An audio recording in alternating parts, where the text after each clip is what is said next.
You're listening to Edge Radio TV. The views and opinions expressed in this program are that of the host or guests, and not the Edge Radio Network or its advertisers or affiliates.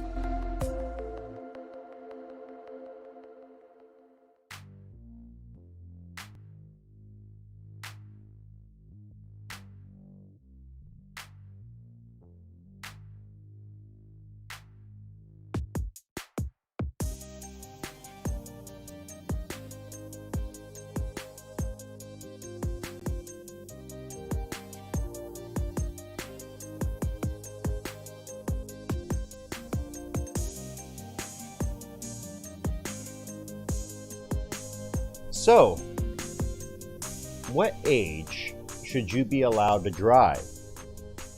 Is that a constitutional right, driving? Are you allowed to regulate that as the government? If so, what age and time frame is there? There's an argument to be made that maybe kids should be able to start driving earlier for career opportunities.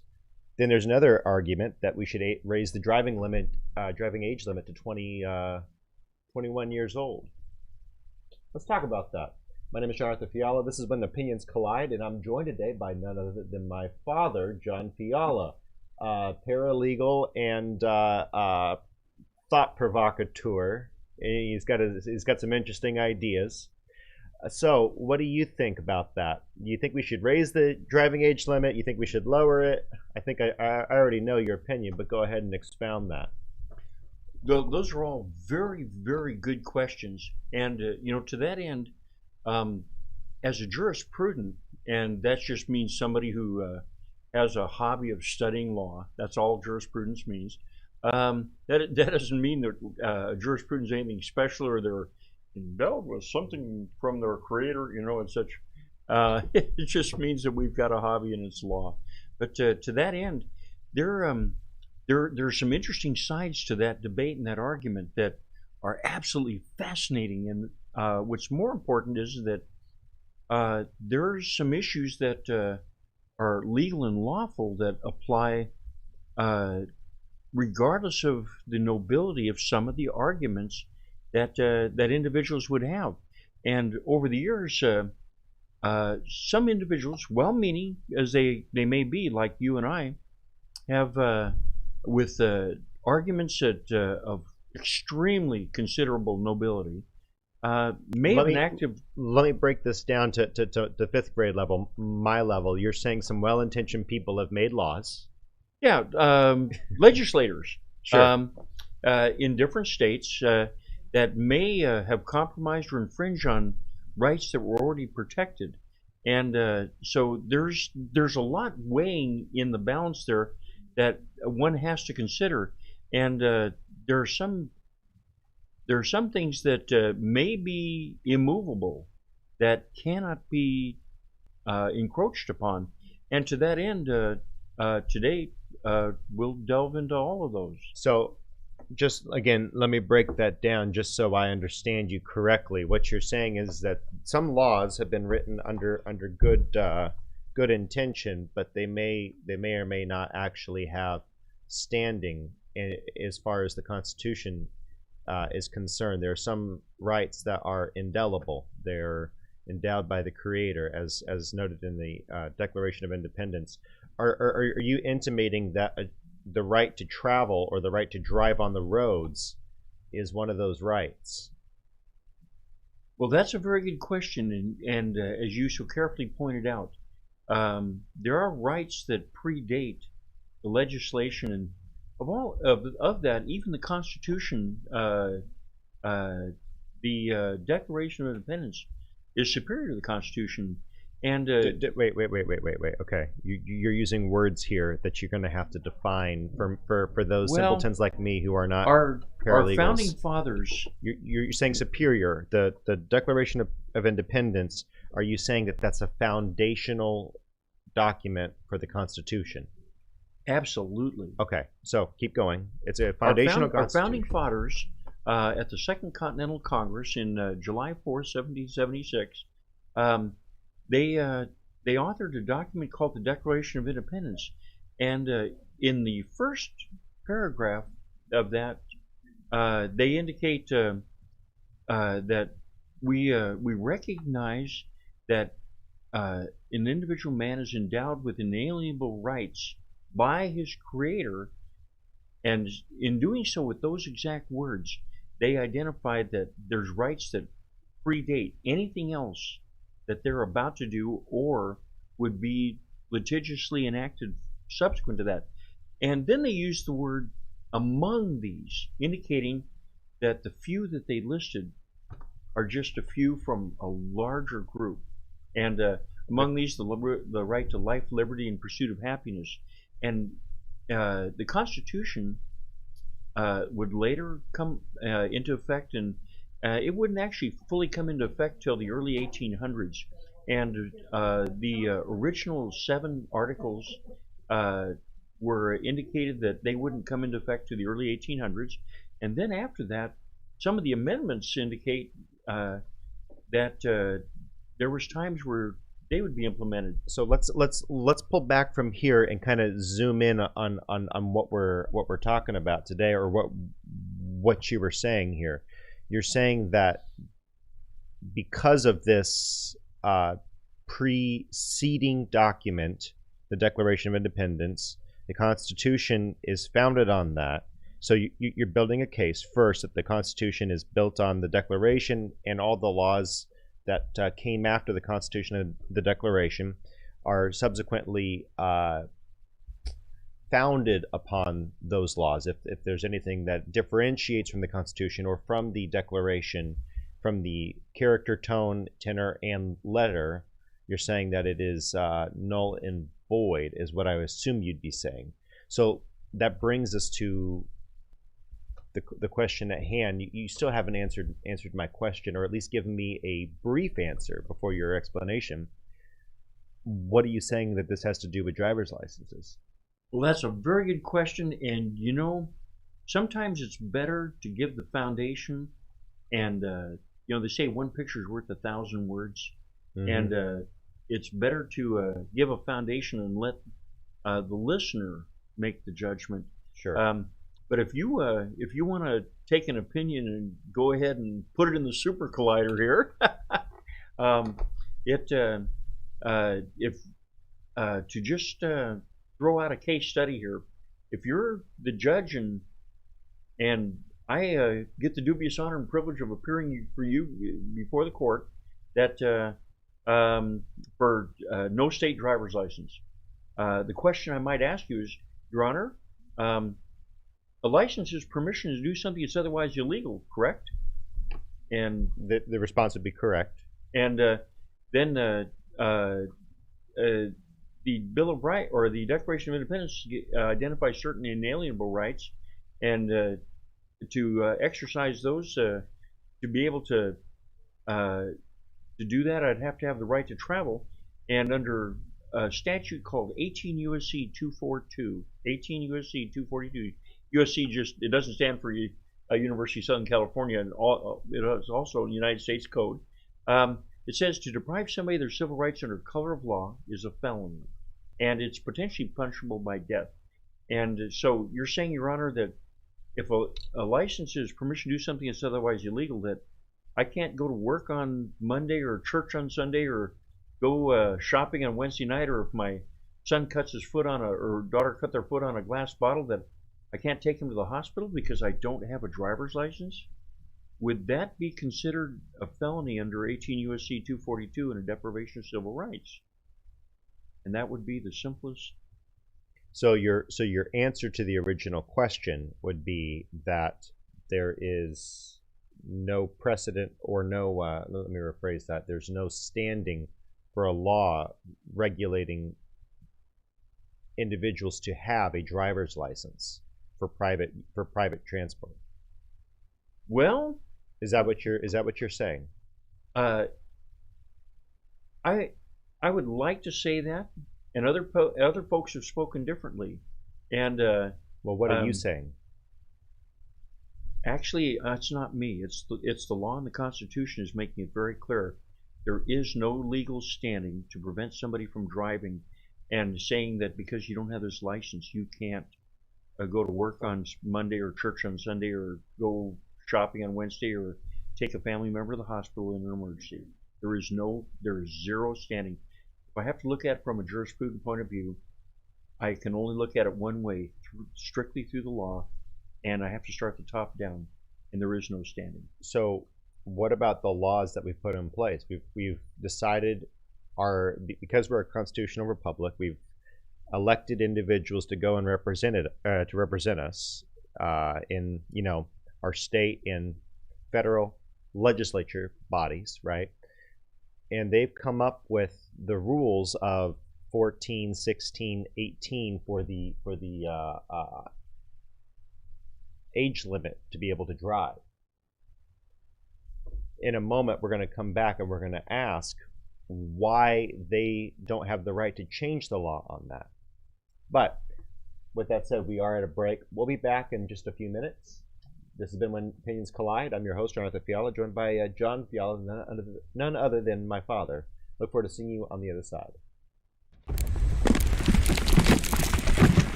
Are you a small business owner concerned about the downturn in the economy?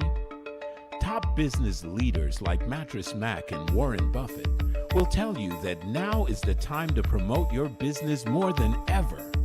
People need your services. Your business needs an edge. Learn about special advertising packages for small businesses right here on Edge Radio. Find out more, give us a call at 281-744-0446. That's 281-744-0446. Edge, because truth still matters.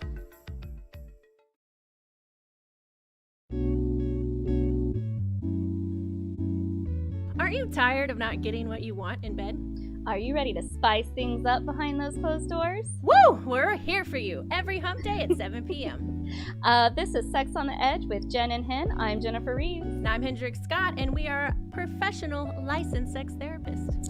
So remember to watch us Wednesday at 7 p.m. on Edge Radio TV, just in time for sexy time.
When people stop talking to each other, society is on the edge. Let's bring them back. Edge Radio, because truth still matters.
And we're back. I'm your host, John-Arthur Fiala. This is When Opinions Collide. We've been talking about the Constitution and the constitutional basis for the notion that a driver's license is actually an infringement on one's rights. I've been talking with none other than John Fiala, my father, paralegal and provocateur in thought.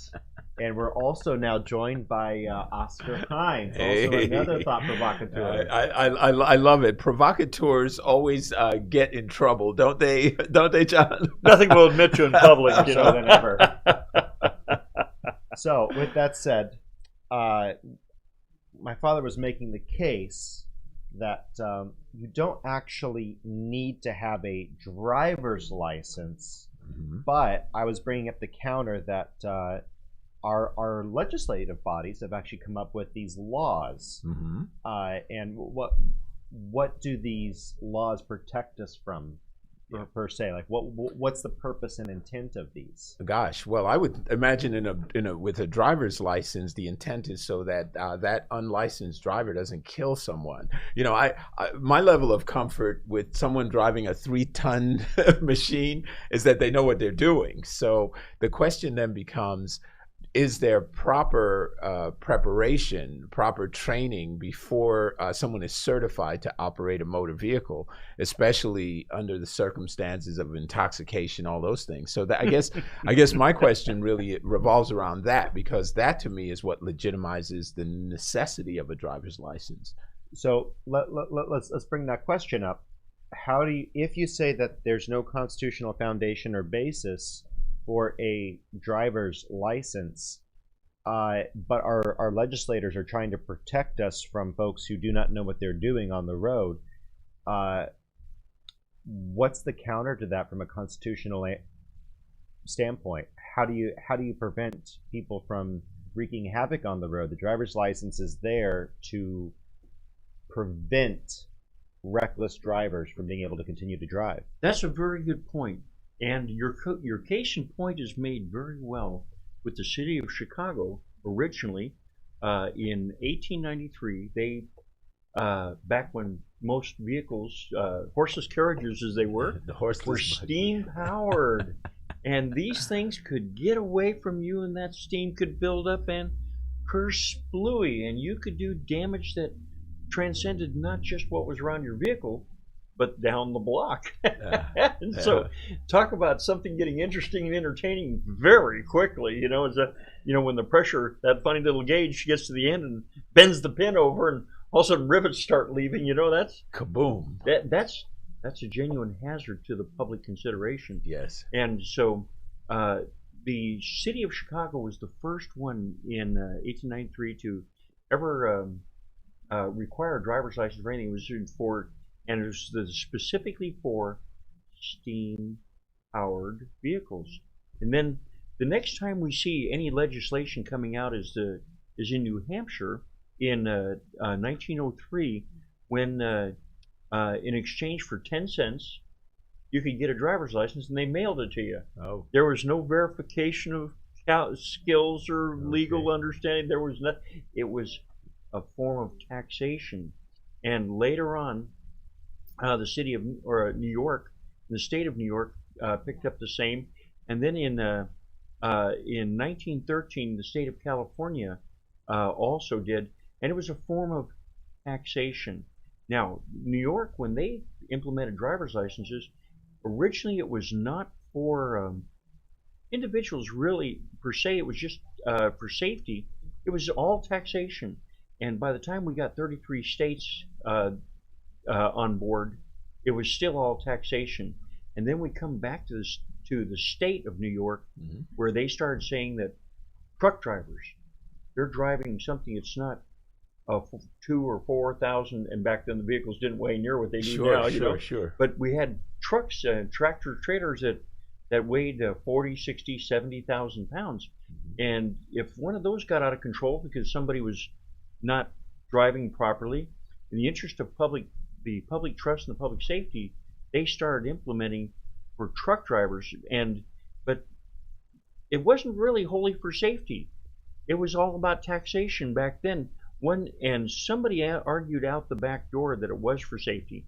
But what happened was is these heavy trucks, this thin asphalt on dirt that was paving those roads, was starting to warp and wrinkle, and they were getting washboardy, and the city and the state was having to do incredible maintenance, and because of the weight of that vehicle.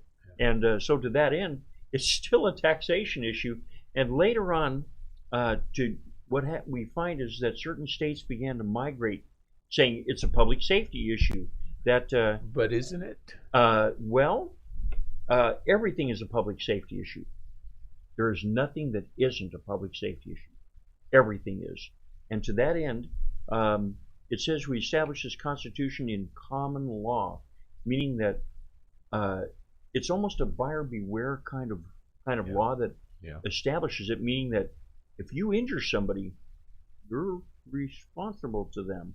And that since then, a lot of well-meaning individuals and citizens that have wanted to serve their fellow person and do something good for their country have gone as far as instituting efforts to become legislators, and even made it to legislators, and then passed offers and passed laws, and resolutions that later became laws for safety.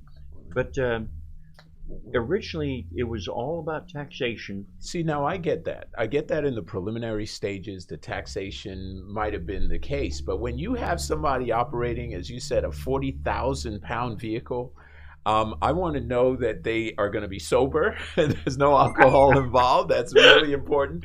Right. But I want to know that they have the skill set to be able to manage that motor vehicle under emergency circumstances. And it seems to me like legislators are basically protecting us by having those licenses now. And I think every motorist should have a license, because I witnessed something, and this was horrific. This was a real life situation. I was in Indianapolis. I had just gotten off a plane. I rented a car, and I'm driving, and I saw this old man, old, I say as in like 80, 90, as opposed to like us, John. Careful, I used to call 50s and 60s old men, Exactly. And now the pot's calling the kettle black, and I'm trying to figure which one's a pot, which one's a kettle. Exactly. Well, so I'm gonna say really old guy. No, this guy's in his late 80s maybe. So I mean, I'm talking, And I watched him cut off this 18-wheeler that had those cars that they flattened. There were cars piled up on this 18-wheeler. He cuts them off, and he forces the truck to jackknife. And I'm right in front, and I'm seeing this all happening in my vision. And the truck jackknifes, the chains pop, and one of the cars, literally the flattened cars, flies right over my head, and I'm skidding to a halt on the middle of the freeway. As emotional fun meters kind of bending the fun meter pin over here. Oh my God! Oh yeah, the adrenaline was flowing. Tectonic emotional shock here. Yeah, and so when everything finally settled, there was a car on this side and a car on that side, and I was in the middle. There's this little scared white boy in the middle. Yeah. Well, the thing was this. Who wasn't a white boy a few minutes ago. Yeah, that's right. Yeah, no, I was checking my shorts for other, but I will say that after it all went down, I turned and I looked at that old man, and he was just like Mr. Magoo. Like, had no concept that he almost caused a pileup that could have killed people. The truck was overturned. There was oil and gas leaking out of the back of the truck.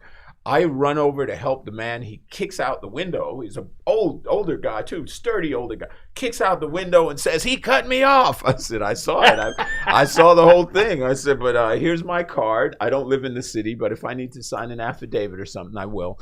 But my point is that old man should never have been driving. He literally was clueless that he just overturned this 18-wheeler. He was just sitting in his car staring forward, and apparently oblivious to the fact that he caused this horrific Did he have accident. a driver's license?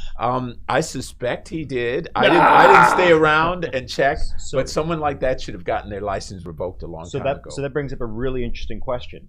We're saying that some people have violated certain aspects of others' safeties. They have broken past, if you're coming from this from a libertarian standpoint, Yes. the idea is you can swing a bat around all day long until you come in my radius and that bat hits me. Right. Right. That would be the more libertarian side of the argument. This guy has now brought in. We had to duck, and because we ducked, we're now injured. Yes. So the question comes: did the driver's license prevent that, or is there something else that we need to put in play? Is there another metric? Because people like that cause accidents every day, and a lot of them are back out on the street driving again the next day. They never get their license pulled. Yeah. And the reason why is there's understanding you can't pull a license. There's a case story that I share with people that is, I use it as a joke, but it's not a joke. It's actually from real case study. This elderly lady gets pulled over and says, at a scene of an accident, she says, he says, "Ma'am, give me your," it's just a minor fender bender, but "may I see your driver's license and your insurance?" This is in California. And he goes, "Well, I don't have a driver's license." "What do you mean you don't?" "Well, my doctor at my last physical asked me to see my driver's license, and I showed it to him, and he took it from me. He says, 'You don't need this anymore.'" Okay. Yeah. So, Wow.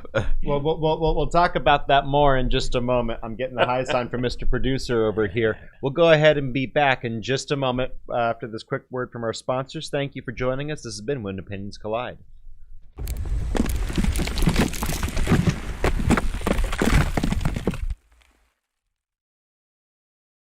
We work our whole lives to support our families. With one accident or illness, it can all be gone in an instant.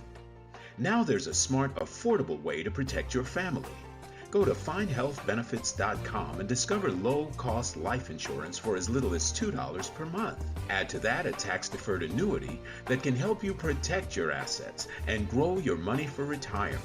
Learn more. Go to findhealthbenefits.com or call 877-235-6094. A critical illness can strike without warning and wipe out your life savings. In fact, it's the #1 reason for bankruptcy. Find Health Benefits offers an affordable solution. Get up to $50,000 if you get cancer, stroke, or a heart attack, giving you the peace of mind to focus on getting better while the plan helps you to pay your bills and medical expenses. Learn more. Go to findhealthbenefits.com or call 877-235-6094. 66% of seniors spend more time shopping for cable TV than Medicare plans. Most say because it's just too confusing. Laws change every year. The wrong plan could cost you thousands and prevent you from seeing the doctors you want. Introducing FindHealthBenefits.com. Save time, save money, see specialists without referrals. Go to FindHealthBenefits.com or call 877-235-6094 for this informative brochure. Society is on the edge. Let's bring them back. Edge Radio, because truth still matters.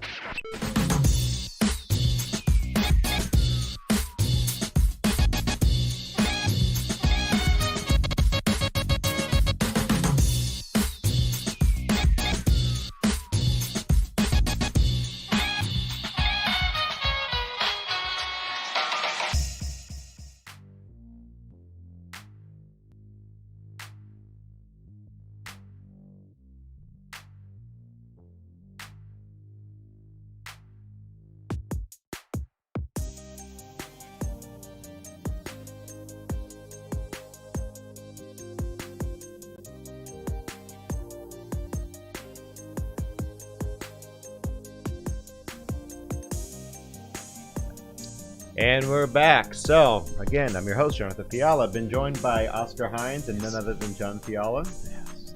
And we were just talking about the lady who didn't need a driver's license because she was too old.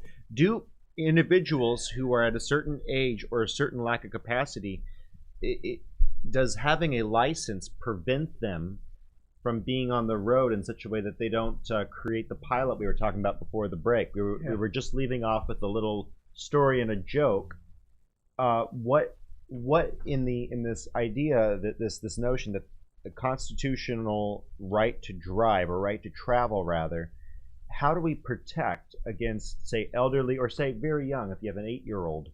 What keeps that from occurring? Gosh, well, I mean, I think like in the situation I mentioned with this older man that caused this pileup with this 18-wheeler, I think seniors at some point, maybe it could be after 65. I don't think that's necessarily arbitrary age, maybe 70, but that they test once a year. They go through a driving test, just like a kid starting out at the beginning.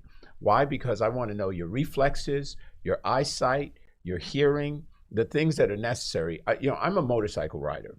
And, people think motorcycle riders are nuts. I get it. But there's a certain genuine pleasure in motorcycle riding.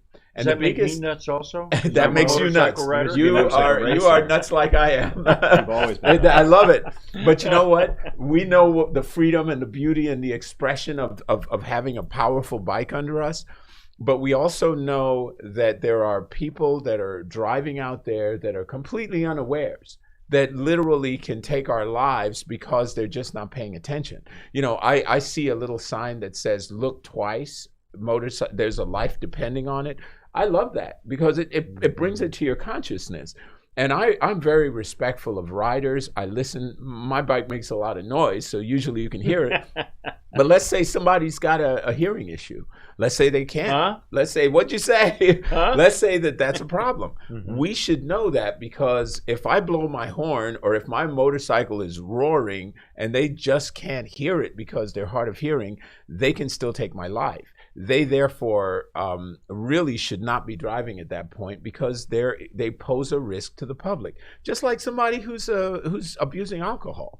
If somebody drinks and their impairment causes some accident, or even if it doesn't cause an accident, they can have their privilege of driving restricted or eliminated as a result of this negligence that they show. And I really feel like that could save lives. And I think that's constitutional, what you're saying. If you have a judgment levied against you because you have acted improperly, Yes. there's an argument for that from a Sure. constitutional standpoint.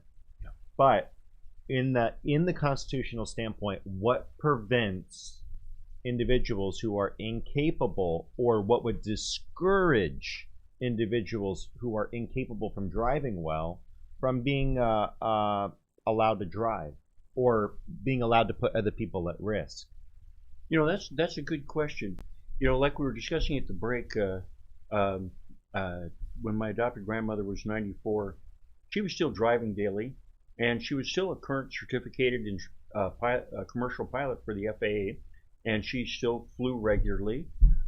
So age may not be, the only demographic criterion Right, for that. But as John-Arthur was pointing out, there's a mechanism by with which, if somebody does something that, shall we say, colors outside the lines, they were in an event where their motor skills were clearly demonstrated, even though it may have only been a fender bender, or they may have only just traded paint with somebody in the parking lot. There needs to be a mechanism by with which that individual can appeal to the local court and say, "Hey, look, I saw this happen. This happened to me. This person did not demonstrate good reactive time skills. They were staring at me and they still plowed into me. And then after they hit me and I spun around, 3 miles down the street, I saw the brake lights come on. It's like, the lights never actually really came on. But because if you stop and think about it, whether they have a driver's license or not, those individuals are still on the road, and there has to be a mechanism, whether they have one or not. If they're unsafe, as John-Arthur pointed out, there has to be a mechanism there to do that. Now, when I was 11, I worked on the farm, and you want to talk about back in the 50s and 60s, when the TV productions used to turn off at the end of the evening, and they'd put either the test pattern, the test pattern with the Indian, beep. That's right. What are you doing, man? Oh wow, watching a really boring movie about Indians. That's beep, right. Just watching that test pattern. Or they would play the B horror movies. Right. Well, you want material for a B horror movie?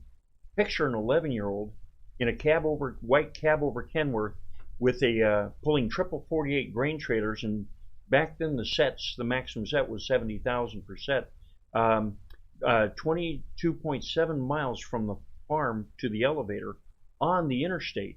Now, the farm to market or hardship license back then was 11, and it went to 14. 11 years old, you could drive? Driving triple 48 grain trailers with 120,000 pounds of grain. That's nuts. At 11 years old. My father... They can do that. My father... That's nuts. Made sure that all of us could drive the family vehicle before we were 8. And so, and we had a 12-passenger Ford van, and he made certain. And by our 10th birthday, there was a handful of things, and we had to go out to when we were out in the desert in California. We went out to the desert and we drove around, and he made sure that all of us could, in case something happened to him while we were on that camp out. Yeah. And I was the oldest of 10, and so by the time I was 8, I could drive that family vehicle. That's amazing. And when I was 10. And during the summers and during the spring breaks and stuff when I worked on the farm, it was not uncommon for 11, 12, 13-year-olds or 14-year-olds to be pushing semis, and sometimes, back then they say it's supposed to only weigh in at 70,000. Well, there was one time where the lowest trailer weighed in at 132 because it was wet. Gosh. There's 500,000 pounds in those 3 trailers in that tractor. So that's not a semi. That's a freight train on rubber. A freight train. So with that said, I think we've established an interesting thought here with anecdotes, and I'd like to pull more towards the idea section, because we've shown that 8 and 11-year-olds can drive. We've also shown that 68-year-olds or 94-year-olds can have a hard time driving, where we have 94-year-olds who can. So the license doesn't necessarily dictate that measurement, and at the moment we have a lot of people who are the biggest cause of death on the road, I believe, period, is substance abuse. And if you look at actual statistics and data on the countries who have different laws, if there was a country that had almost 0 substance abuse deaths on the road, would we want to look at their laws and at least consider them, see if they're compatible? I forget which nation is one of the northern European countries. I want to say Sweden, but don't quote me. They have a near 0% DUI, and yet they're one of the party countries of the northern Europe. What do they have though? Zero tolerance policy. So if we had a zero tolerance policy in the United States, a one and you're done, and whether it's a license revocation or it's a restraining order against you being on the road as the driver, which would be, I believe the libertarian argument would be a restraining order against an individual driving. If you have a judge who puts that on there, that can be appealed, by the way.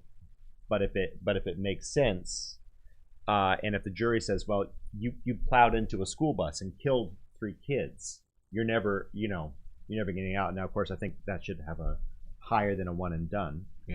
But that would be a one and done seems harsh to me. It just seems harsh. How many times because do you want someone drunk? Well, not so much, because if you're at a party and something happened like that, it could end your entire existence in terms of your ability to make a living. So you're correct, but you look at those countries that have those laws employed, they don't have those DUIs. They always have a designated driver. And that's the name of the flavor. And I'm a big believer in, as someone who doesn't drink in public, but I'll drink in private. Big believer in designated drivers. But I'm getting the high sign from our producer. We'll be back after just a moment, and I want you to go ahead and talk about that a little bit more on the other side of the break. We'll be back in just a couple of minutes.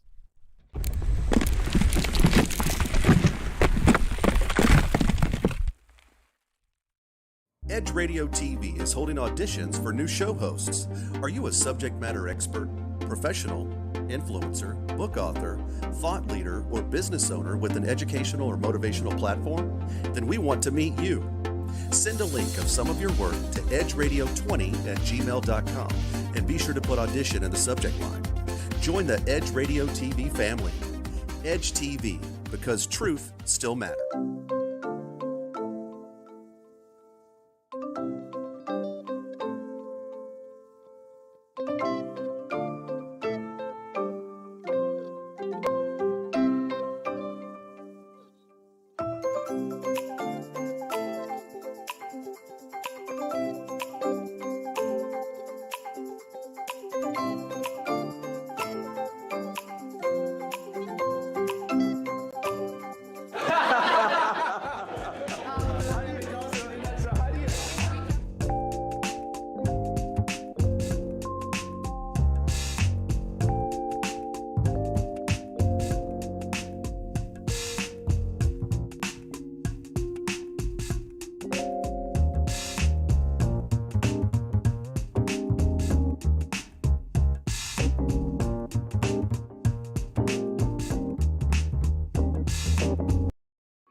And we're back. Thank you once again for joining us. This is When Opinions Collide, and I'm joined by Oscar Hines and John Fiala, my father. I'm your host, John-Arthur Fiala. We switched seats around here a little bit so I could see Mr. Producer better. Yeah. But with that said, I was having to look over my shoulder and find Vincent. So thank you for that. With that said, we were talking about zero tolerance policies for driving as opposed to what we have now, where someone has, I believe it's a 3-strike rule. Right. And so, Mr. Hines, you were saying that you feel like a zero tolerance policy is too strict. It can be. I think you need to look at it in context and see who you're dealing with. You know, I remember distinctly one time I had a meeting with a young lady. We meet at a place and we have a drink. Well, we're having a drink, we're talking, and she goes, oh, well, we have a little more time. I'm not feeling inebriated at all. And so I have another drink. Now, it wasn't a beer, it was like a gin and tonic, I think. But by the bottom of that second drink, I went, I've got to go. Oh, no, because I got the phone call I was waiting for that I've got to leave. I thought I had more time.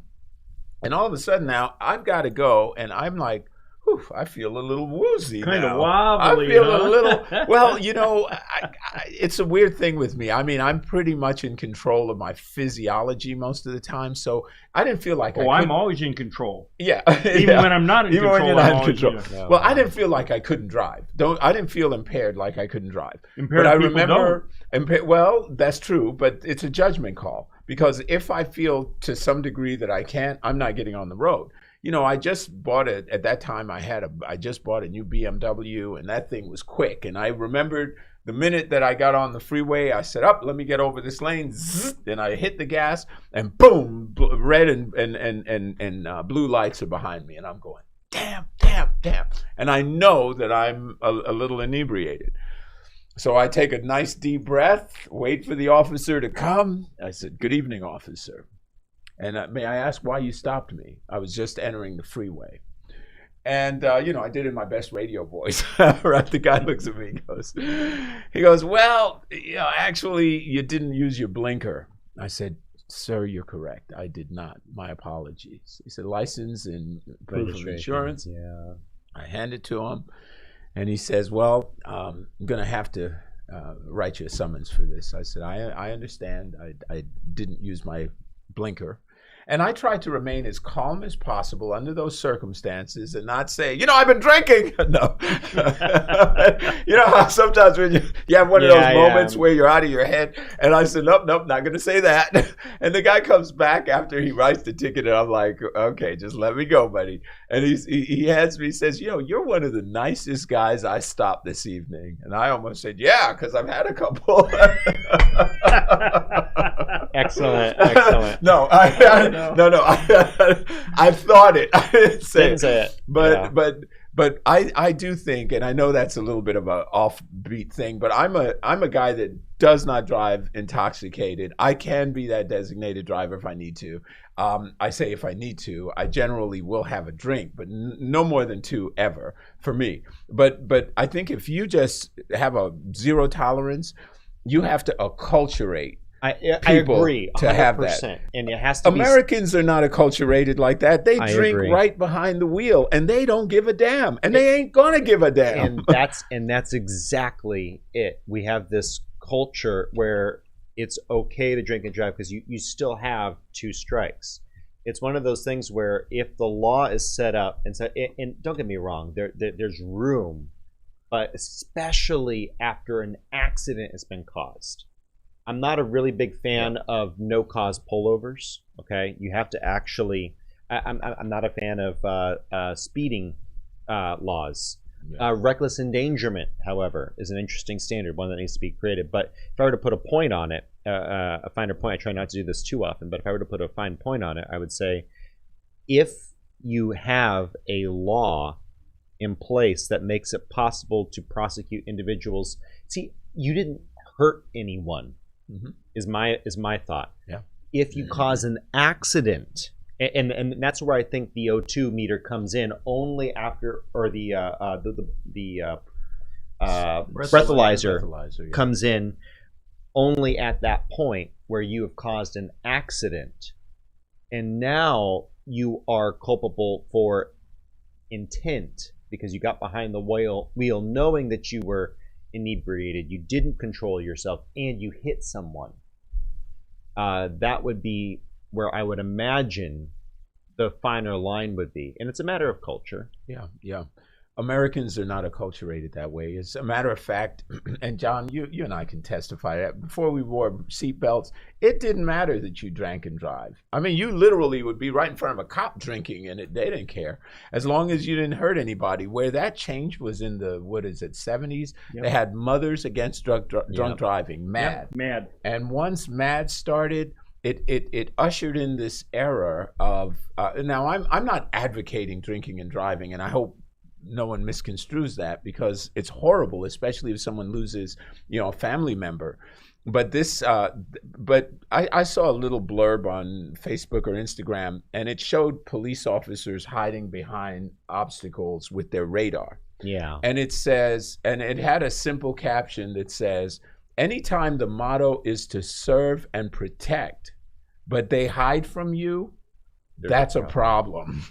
No, we pay them to be out there and visible with that patrol car, not with that hiding the logo in the presence of the people, so everybody sees that they're there. Yeah. If they're hiding somewhere, the presence we're paying for, they're not doing that. And that brings the question up: are we incentivizing police to criminalize individuals? Yeah. And that's my issue. That's thing. My issue with speed limits. That's my issue with DUI laws. I don't have a problem with someone drinking and driving if they hold it under control.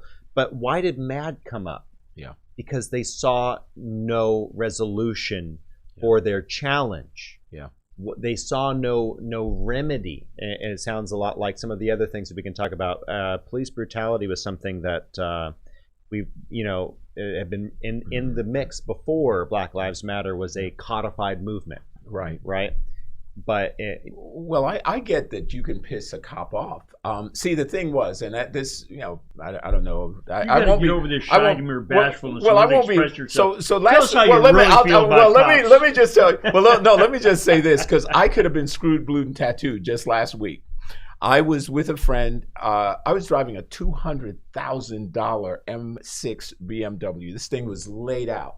And when I tell you, it was so fast. It's designed to go really fast. Mm-hmm. So I was on some back freeway coming back from Kemah. There's some nice road out there. And I stomped that thing up to about 110. You could not feel it. I was ready to take it to 130. The person that was with me said, "Don't do that." Why did you cheat both headlights on bright? I wanted to. I actually really wanted to take the 150, but I wouldn't have gone that fast. I definitely wanted to take it to 130. And 130 is important because I've taken cars up to about 125, right in there. And a car like that, you didn't even feel it. You did not feel 100 miles an hour. So I'm saying that partially to brag because we're guys here, but more specifically to say I was not drunk, I was not impaired. My reflexes are lightning quick because I've been riding motorcycles for a long time. And if you don't believe me, just ask me. Just ask me, damn it. Right, no, right. But I, yeah, just ask me. I'm impaired. No, just ask me. No, but I'm saying I was just enjoying the motor vehicle at that point, right? So if that cop stopped me, and that was what my friend said. She said, they'll take you right to jail over 100 miles an hour. I said, yeah. I said, I get it. So I'll slow down. But that being said, there are some, and I hate to say it, but there are some really good drivers out there that have some really cool cars. And I watch them maneuver. These are like Mario Andretti types. Those guys aren't hitting anything or anyone. And so, and that brings me, just to wrap it up, we've got about a minute left here. My question is to John. What would be a useful remedy or replacement for the driver's license? Oscar made a good point. Our society is not doesn't address certain things, and culture. we have a different culture. If the society went back to the common law culture where if somebody injures you or you injure me, that we go complain, and then the judge says, wait a minute, regardless of what age, whether it's 15 or 50, that if we color outside the lines and we've done something wrong and we've demonstrated incapacity to either manage with our dexterity and our skills or to control our drinking, that judge puts an injunction, either temporary or permanent, on us, and that the punishment fits the crime, and that the driver's license, that we've already demonstrated, whether they have it or not, they're still coloring outside the lines. It's still a means of taxation. But the so to wrap it up into a bow, if I understand you correctly, what you're saying is personal responsibility, the ability of an injured party to sue, and the government, instead of controlling the individual, punishing bad behavior, such that that person is now restrained from causing the same offense again. And whether it's a very young or very old person, it's not a matter of their capacities that's limiting them. It is, or sorry, a matter of their age limiting them. It's a matter of their actions or incapacities, which would put it to the effect of, instead of having a driver's license, you would have people signing affidavits like driving schools, that so-and-so passed this driving school, and that would be brought up in the court case to preserve or save you from a bad judgment, or at least use as evidence in your favor. Instead of a driver's license, you would be more dependent on education, because I've looked at driver's tests. They don't do much of anything, as opposed to going to a driver's school where that school's reputation is on the line. If you have a crash, that's a private individual, or a private individual organization, and not a government mandated. So it would be incentivized to do the best job it could. And especially when there's an incident, if it's prosecuted quickly and publicly. When justice is slow, evil Sin increases. Evil abounds. Yes, Evil that's abounds. what you're saying over the break. With that said, hope you guys have enjoyed this conversation. It's kind of been all over the place, but it's been a lot of fun. It's been a fun one. With that said, John Fiala, is there somewhere someone can reach you if they want to reach out to you? Just write me at Edge Radio.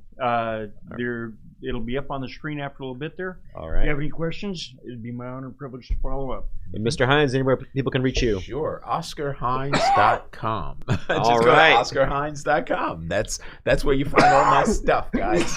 And tweet us at Opinions Collide on the Twitter for who should our next guest be. Let us know. With that said, thank you for joining us. I'm your host, John-Arthur Fiala. This has been When Opinions Collide.